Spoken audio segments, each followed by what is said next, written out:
Avec la rentrée scolaire et toutes les polémiques du moment, Gabriel Attal est l'objet de toutes les attentions.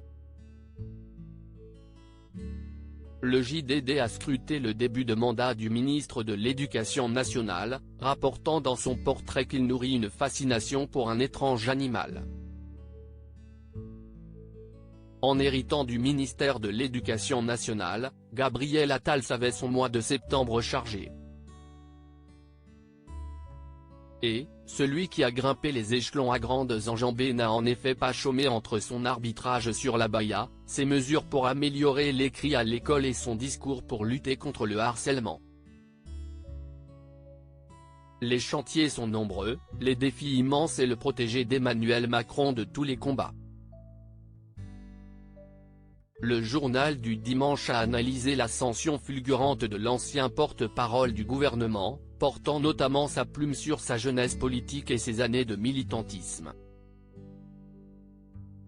Un engagement qu'il a même partagé durant l'un des moments les plus bouleversants de sa vie, le décès de son père, survenu en 2015.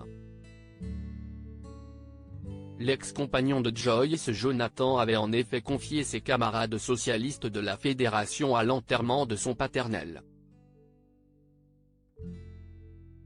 L'un des convives témoigne de ce moment surréaliste dans l'hebdomadaire, lorsqu'il a pris la parole, l'hommage à son père a tourné au discours politique.